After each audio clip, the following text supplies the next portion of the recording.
All right, we're here. Good evening and welcome to the plant-based cooking class. I'm your plant-based priest, the Reverend Susanna Cates. And tonight I am coming to you not from my own kitchen, but from the Community Wellness Center kitchen. It's such a great facility that I thought, why am I doing all my cooking at home when I could be doing it in a much bigger, better kitchen? So here we are.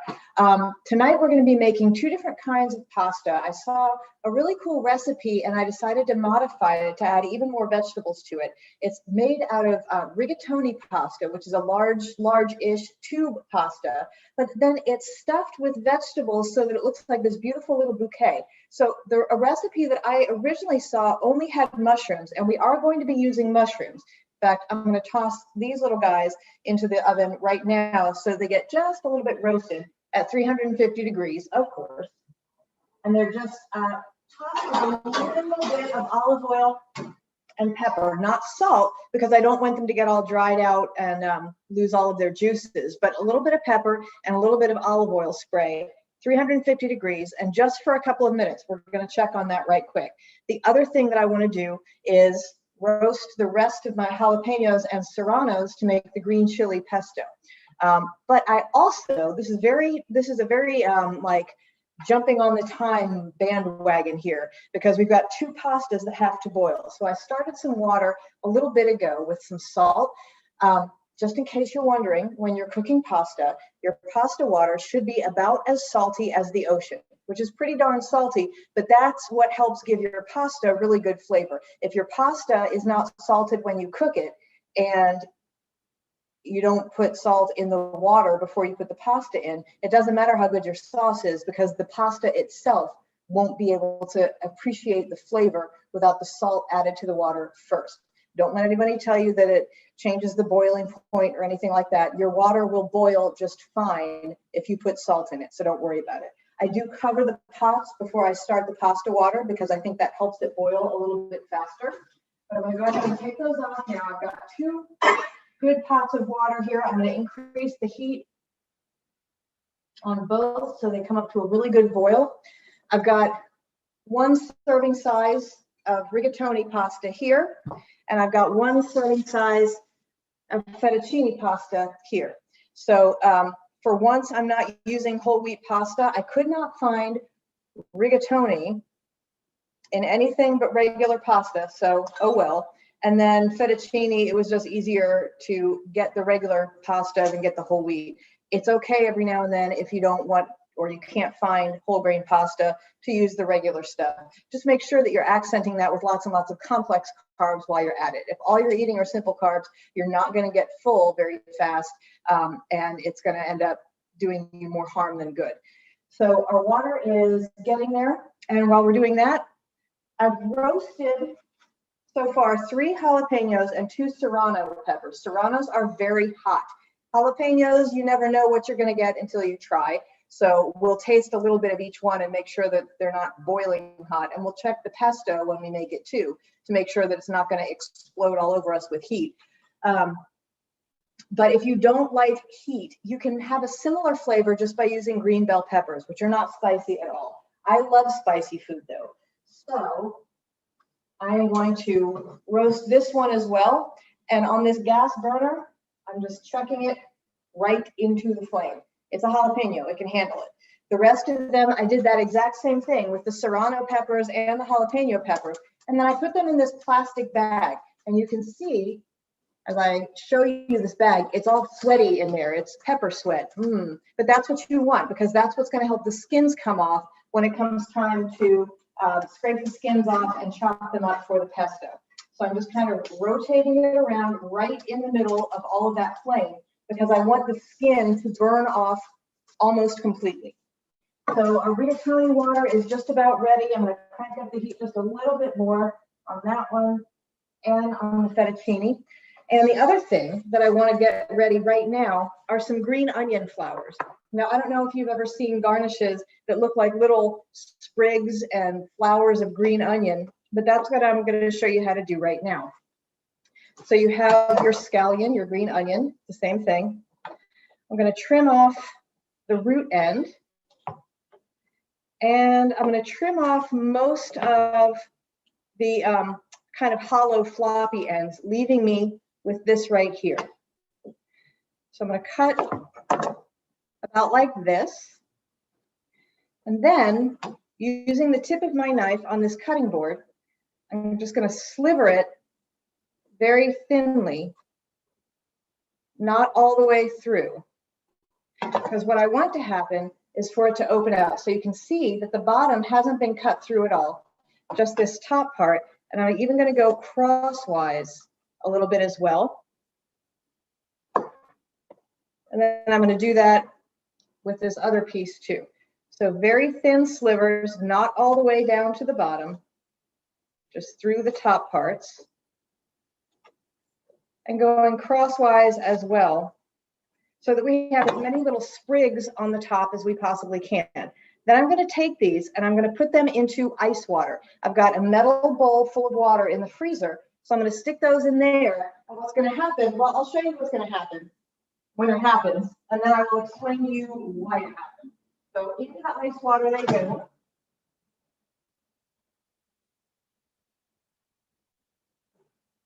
Okay. And I'm going to go ahead and put my rigatoni in the boiling water and flip my jalapeno, which is getting nice and burned. And as I do that, I'm also just kind of pulling it up or moving it back down so that the whole thing gets charred from the top where the stem is all the way down to the very bottom. Okay, trash bowl. The other things that I have handy are some asparagus, very slender asparagus, and some green beans, and a carrot, which I'm going to cut into slivers in just a minute here. Just keeping an eye on my fettuccine water and an eye on my jalapeno, because while I want it to burn, I don't want it to be inedible. There we go. Okay. And every now and then, I'm just going to give my rigatoni a stir. Okay. This comes together very quickly, which is great, but also kind of a pain if you're trying to do them both at once. So you'll just have to bear with me as I'm kind of like flipping from one thing to another. Okay, so for the carrots, we want very thin slivers because ultimately all of these vegetables are going to go into the rigatoni. We have to trim some of these down, obviously, but they have to fit. So they have to be small enough to go in there. So for the carrot, I'm going to trim off the sides and make it square. And don't forget, if you're doing this and you're trimming off all of these carrot parts, don't throw these away. Throw them into your soup bag in the freezer because you can. It'll reincarnate itself delightfully as soup. Okay. All right. I think this jalapeno is just about good to go. So I'm going to add it to the bag with the others. And just let it do its thing. And contrary to what you might think, it's hot, but not so hot that it melts the plastic bag. And you do want a good seal on that. You can use like a brown paper lunch bag too, fold it over a bunch of times, but I find the plastic bag is the most effective way. So back to our carrots. So I've cut it into a rough kind of squarish shape and then cut that into two. And then I'm going to cut that even into about 4. So there you are. So these are very slender, you see, and this will fit inside our rigatoni. So I'm going to set those aside and work on the other one. And we shouldn't need very much. There's not, if you were making several servings worth, you might want more. But since I'm only making 1 serving of these, I don't feel like I need to make a ton of these carrots. So again, just to show you, I'm julienning these, is basically what I'm doing. You want them to look like matchsticks. That's what a julienne cut is, like a matchstick, right? So a few more of those. Okay, set those aside.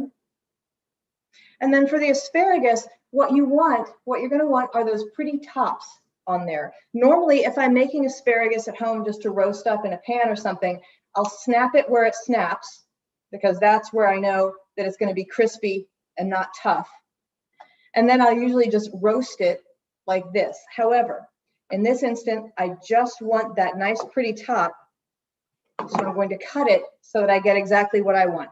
Everything that I'm putting in this trash bowl, by the way, is not going to be actual trash. It's coming home with me so that I can make soup out of it later. Everything goes, just about everything goes, all of my food scraps just about go into the soup bag, my Ziploc bag in the freezer, so that I can always make soup stock if I want to. Okay. So we're keeping an eye on that rigatoni, because when it starts to get close to done, we're going to need to blanch these vegetables right in the pasta water. So I'll show you what I mean in just a minute. With the green beans, it's the same thing. I've got fairly slender ones here. And normally, if I was just going to boil these up, I'd snap off the ends and throw them in any which way. But I want the pretty parts, and I want it to be a certain length. So I'm going to keep that little tail on the end because I think it's cute. And the other thing we can do is to make it a little bit more visually interesting, we can vary the lengths of the vegetables that are going to go into the rigatoni. So I've got a longish one. I'll do another short one here. Where's another pretty one? Here's one.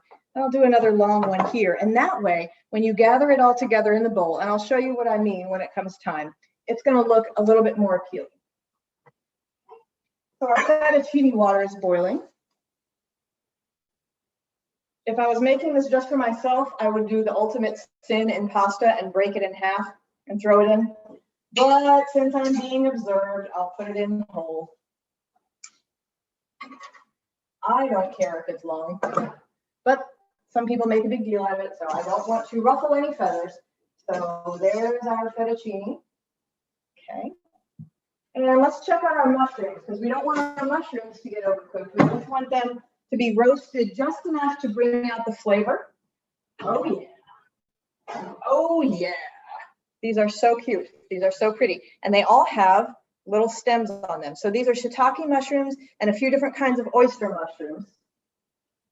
So we're going to set those aside. Let them cool off just a little. Okay. So we have asparagus, we have green beans, we have carrots. Let me fix one more green bean. We'll have those mushrooms, and we'll have our green onion flowers when the time comes. And let's try one of our rigatoni. Let's see how we're doing with that. Okay, I can tell just by looking at it, we're nowhere near ready. You can still see a lot of solid color in the middle. So we know that the rigatoni is not going to be ready for a few minutes yet, so I'm not going to throw in those vegetables to blanch. What I am going to do is show you how to make vegan Parmesan cheese, right? So this is something that's really, really tasty if you sprinkle it on top of pasta dishes or casseroles. It has sort of a cheesy, very savory flavor, and it's a good substitute for Parmesan cheese. So the base of it is half a cup of almond flour. Almond flour is really nice because it has a fat content. It's basically just ground up almonds, and it is kind of lumpy, so I'm breaking it up with a fork. But it has a nice crumbly texture, and it has a fat content because it's made out of almonds. So when you use it like a cheese sprinkly substitute, it has that mouthfeel that you would associate with something much like cheese, very fatty. We're also using, of course, nutritional yeast. I don't think I hardly ever make anything savory without adding nutritional yeast to it. I love this stuff, and it has a really nice, mild, cheesy sort of flavor that works perfectly for something like this. So almond flour, nutritional yeast. We're going to add half a teaspoon of garlic powder, not garlic salt, but garlic powder. Okay. And that'll give it a nice savoriness. And then we'll add a half of a teaspoon of onion powder. Same reason, it just gives it kind of a nice savory flavor. Okay. And we will also add a good pinch of salt. And then again, using that fork so that it crumbles up and breaks up a little bit, Just mix it together with a fork. And if you like it to be crunchy, you can use maybe a pinch or two of breadcrumbs or tempura breadcrumbs, and that will give it a little bit of extra crunch. But when it cooks up in the oven, if you sprinkle it on something like a casserole before you bake it in an oven, it'll have a nice texture. So there is our vegan Parmesan cheese, and it lasts in the fridge for a while. I've never actually timed it. I just know that it lasts for a decent amount of time. Okay, let's take a look at our rigatoni. See how we're doing, and while we're at it, let's stir up our fettuccine.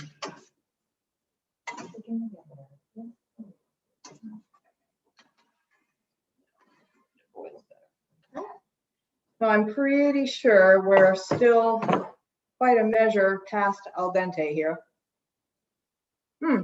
Okay, it's good. So what I'm going to do is all of these vegetables, the carrots and the asparagus and the green beans, we're getting close to being done on our pasta here. So to blanch these vegetables, which just means cook them really, really quickly in boiling water.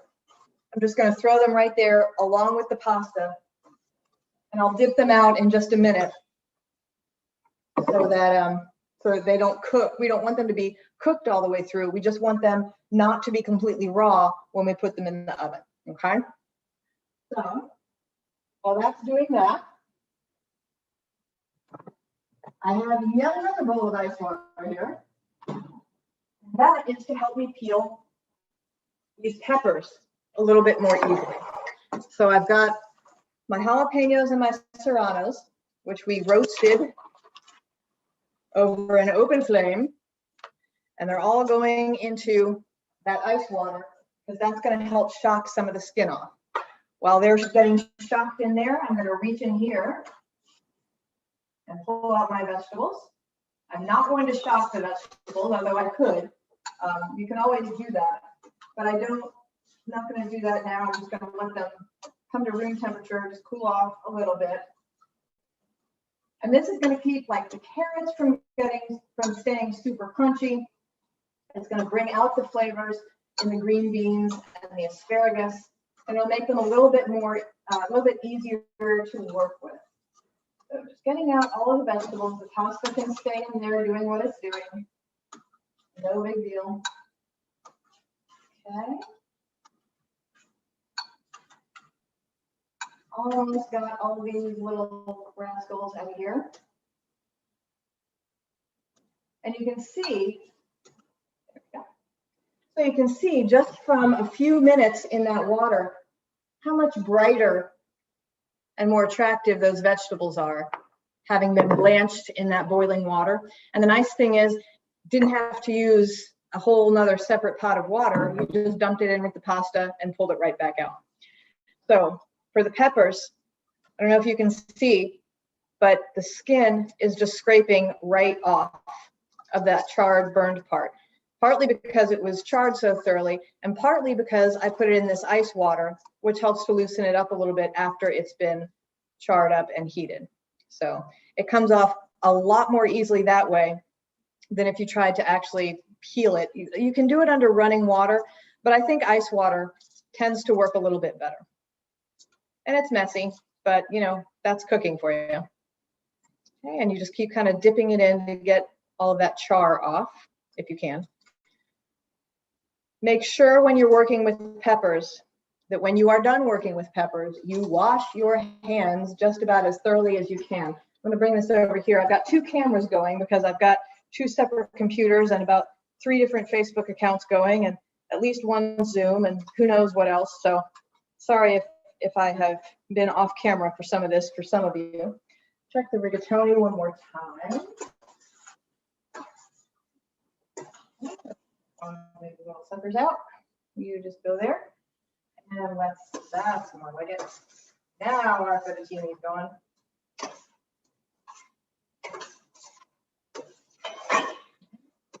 And let's get one of our fettuccines out and see how they're doing. Sticking together a little bit, but that's fine. They'll unstick. So the fettuccine, almost Good and salty, that's what we want. And the rigatoni, rigatoni is just about right. Not quite, almost. By the time I'm done with these jalapenos, the rigatoni will be done. Of course, by the time I'm done with these jalapenos, the fettuccine will probably also be done, and then I'll really be in a fix. But I'll figure it out. So almost got these jalapenos peeled. And they turn this really nice, rustic, darker green color once you get all of that charred skin off. Just a couple more. Really, don't overcook your pasta though. I wouldn't say it's a fate worse than death, but it ain't good. If you've ever had mushy pasta, you will understand. If you've ever had really good pasta and you've had really mushy, not well cooked pasta, you will understand just how sad a thing that can be. All right. I say that as I have my back turned to my pasta when it's almost done. It'll be fine. Nobody's eating it except for me anyway. All right. Okay. I'm gonna get this out of the way because it's gross. Hands off my hands. All right. And now I'm going to drain this rigatoni right into a colander. But I'm keeping like a minuscule amount, a little tiny amount of pasta water in there because I want to thin out our cashew cream sauce. So the rigatoni goes right back into the bowl where it came from. It can sit there and think about itself for a minute. And while that's doing that, I'm going to drain the fettuccine.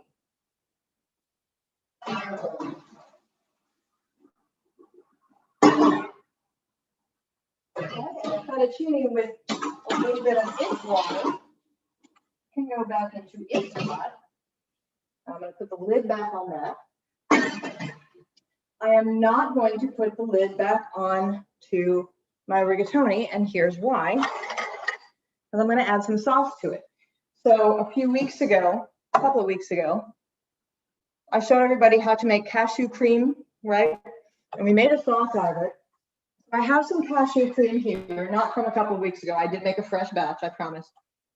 And what I'm going to do is, it's pretty solid. I made it yesterday, and so it's had a chance to solidify.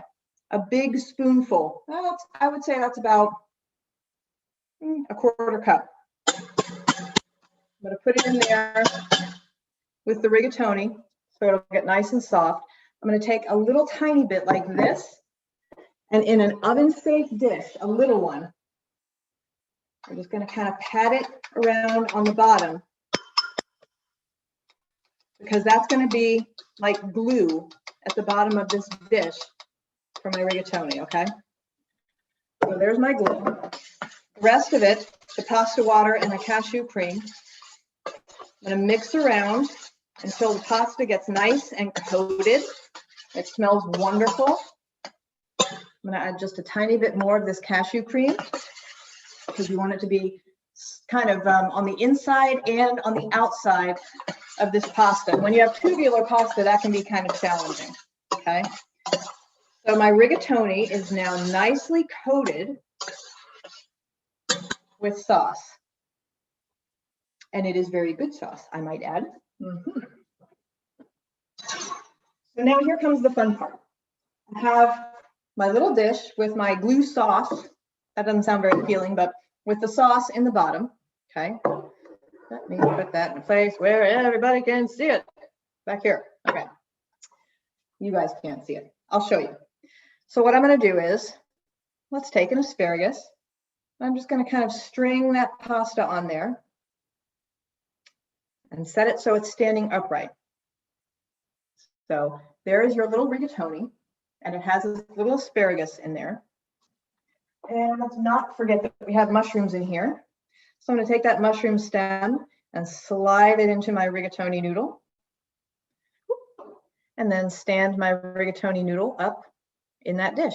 And you will have to lean them on each other. This is not a foolproof process. And some of the vegetables like the green beans and the carrots tend to help the rigatoni stand up better than others, but you can make it happen. I trust you. I think you can manage. So you just keep grabbing your rigatoni and your vegetables and making it all happen. And your hands will get covered in sauce, but there are worse things to happen to your hands than having them covered in delicious cashew cream sauce. So try not to worry about that too much. Okay. So you're just gathering up your little bouquet here of all different vegetables and your deliciously coated rigatoni. Don't forget your mushrooms. This is going to be so pretty. Oh, you can't forget the green onions either, because those are probably nice and floury by now. Aha, yes. So when you put these green onion flowers into ice water, they sprig out like that because the water, that cold water, makes them contract. So then you have these cute little green onion flowers to add into your rigatoni as well. So a few mushrooms. And this is why you want a decent sized tube pasta. Penne pasta, I don't think, would be nearly wide enough to accommodate all the vegetables that we're doing here. I think that this meal would even appeal to children who are otherwise picky eaters because it looks so interesting once you get it all done. We're about a little more than halfway through here with our noodles.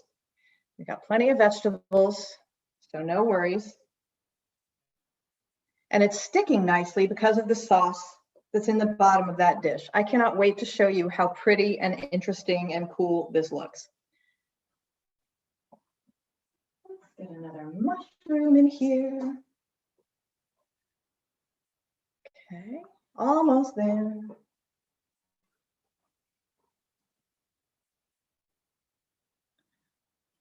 Almost there. Carrot, another asparagus. Oh, there's another. Forgot about our other green onion flower. This one's a little large, so you know what? You can always adjust, and I am adjusting by cutting this green onion flower in half so that I can put half in one of the rigatoni. Stand up straight, stand up straight. And you do have to kind of go in and rearrange your bouquet because they'll start kind of leaning on each other, but that's all right. You can make them do as you say. They are only noodles. They cannot disobey you so far. Okay. Like that. Do another mushroom. Like I said, hands are getting a little dirty with sauce, but it's not a big deal. Two more, one more. This is so pretty and so interesting. I'm delighted about these. Let me rinse off my hands and I'll show you what it looks like. So it's a little time consuming, but if you're having a little luncheon or a dinner party or something that you want to impress people, this is so pretty. So this is your rigatoni bouquet. So it's this sauced rigatoni, and each one is stuffed with a different vegetable that has been either blanched or roasted. I'm going to sprinkle the top with this plant-based Parmesan, which is our almond flour, our nutritional yeast, garlic powder, onion powder, and salt. And I'm just going to pop that in the oven for a few minutes so that it gets a little bit crispy. Okay. And while that's doing that, we can make our green chili pesto. So here we have our jalapenos and serranos that were roasted and then peeled.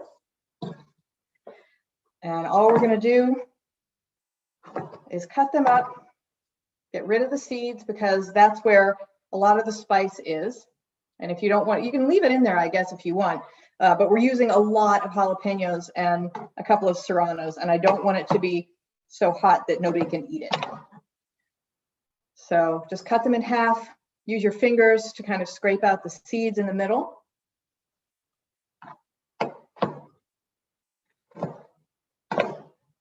keeping in mind that serranos are usually quite hot. Jalapenos, you never know. They could go either way, but serranos are almost uniformly very, very warm. So I'm going to set one of them aside. If I taste it and I think it needs more spice, we can always add one. Once we have added one, especially in a food processor where it's all been ground up together, you cannot take it out. And I think I'll do the same with that last jalapeno as well. Because like I said, sometimes you get a batch of jalapenos that taste like bell peppers because they're so mild. And then sometimes you get a batch where you can barely eat them.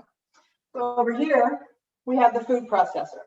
And in it, I'm going to put a cup of fresh basil that has been packed down. So it's a very generous cup of basil. And you can see how much is in there. 3 cloves of garlic. I have half a cup of toasted walnuts. I toasted those up earlier. I'm going to put in the rest of this bottle of nutritional yeast. I would say there's almost a 1/4 cup in there. Okay. And then I'm going to take the jalapenos and one of the serranos, not both, and chuck that in there as well. We're going to pulse it, and while we're not going to pulse it, we're going to turn it on, and while it's on, we're going to add a thin stream of olive oil. It's just like making regular pesto with basil and pine nuts or walnuts and olive oil and garlic and cheese, only we're not going to add cheese to it. That's what the nutritional yeast is for. So I'm going to turn this on.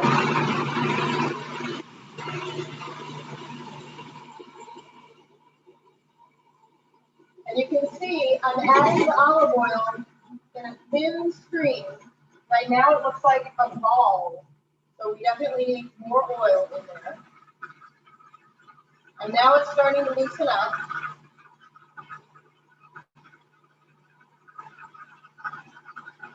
Okay.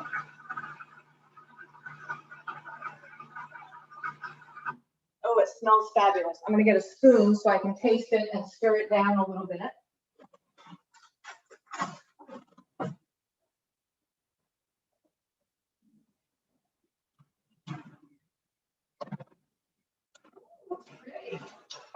It is so pretty.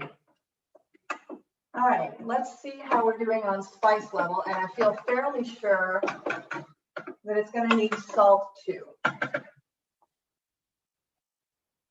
Definitely needs, wow, even for me, that is spicy, but good.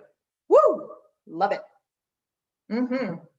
Okay, so for those of you who don't love spicy food, I would lean towards leaving the serrano out. It's good, but man, that is good for your sinuses. That's all I can say. That is good stuff. Wow.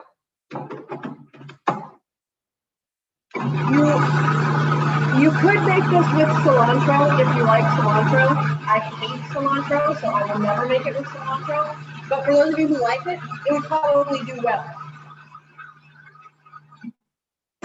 Now that I've added some salt, where's my spoon? It is a really pretty sauce too. Very gentle looking green, deceptively gentle looking. Because I can tell you, it ain't gentle. Okay. The salt helps tone it down just a little bit. That's fantastic. Okay. So we have our fettuccine with a little bit of the cooking water that's left in the pot there. Probably a little too much water. I'm going to drain some of that off. That's more like it. Okay. Like that. And I'm just going to use a spoon to put in probably about a 1/4 cup's worth, a little more, into that. It is so fresh tasting, I can't begin to tell you.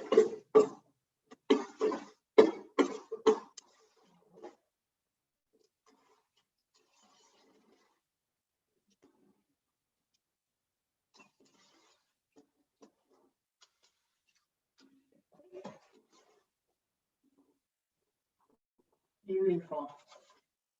This really nice, gentle, spring-like green color from the basil and the hot peppers. Yeah, I am really glad that I decided not to put that other jalapeno and serrano in there, because I don't know if I would have been able to eat it. But here is the finished product. See, doesn't it look so innocent and gentle? You would never think that to eat it, it was going to blow your head off, but it kind of does in the best possible way. So there's one pasta. And now that our bouquet has had a chance just to, oh my goodness, this is so pretty. I can't stand it. I love it. So here then is our finished pasta bouquet. Just take a look. Take a close look at that. With the green onions and those little mushrooms. It looks like a little garden, but with pasta. And honestly, what's not to love about a garden made out of pasta? And you can see the sauce and the noodles kind of gathered up on the side there. This is a very pretty dish, and it's very expandable and good for experimentation, because if you're not crazy about green beans and asparagus and carrots, you can really trim any vegetable small enough to slip into that rigatoni. You could use little tiny broccoli florets or cauliflower florets. You could use sweet potato and sliver that the same way. It's very, very expandable.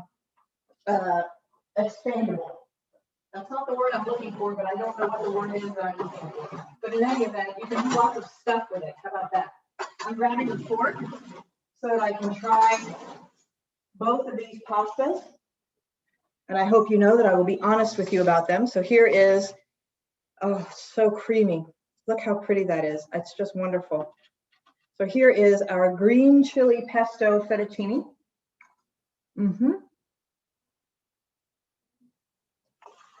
It's rich too, because of the walnuts and the oil. And you know, it could benefit from, the next time I make this, or actually I can do this when I get home and I have my limes and lemons. It would benefit, I think, when you make it, from a little hit of lime juice or lemon juice. And that would spark up the acidity and perk up the flavors a bit. But,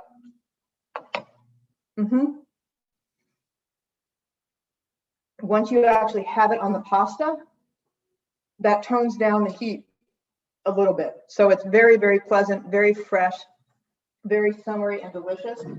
I bet that would make one heck of a pasta salad too, if you're into pasta salads and it's getting to be about picnic time around here. Let's try one of these mushroom rigatoni. So here is one of the flowers in our rigatoni bouquet.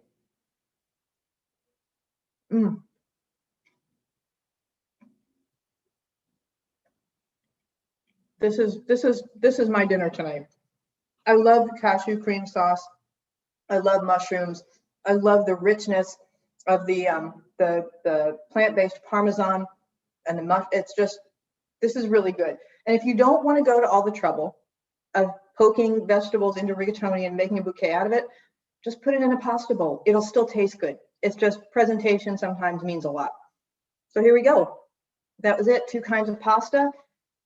40 minutes, barring the time I set up with the water on pre-boil. And now you have 2 more dishes to add to your repertoire, and they're both really good. If you want to know how to make the cashew cream, that was I think the last class we did, which was 2 weeks ago. It's on there somewhere. So if you look on Plant-Based Priest Facebook page, or the Community Wellness Center Facebook page, or the All Saints Episcopal Church Facebook page, you'll be able to backtrack and find where I made that cashew cream. It's incredible for pasta. It's also really good on pizza. It's also really good mixed with tomato sauce to make like a rose pasta sauce, or kind of like a creamy pizza sauce. So if you can master the cashew cream sauce, you can do just about anything. You can use it for desserts too if you don't put garlic and spicy stuff in there. That's all I have for tonight. Stay tuned, because we're going to have some guest chefs in the very near future. Some of our local restaurant stars are going to be joining me in this kitchen. It might not be plant-based on those nights, but it is going to be absolutely fabulous. So stay tuned for when that's going to happen. In the meantime, remember that you were created by love for love. So please go out and be love. Have a wonderful night, everybody, and I'll see you next week. Bye-bye.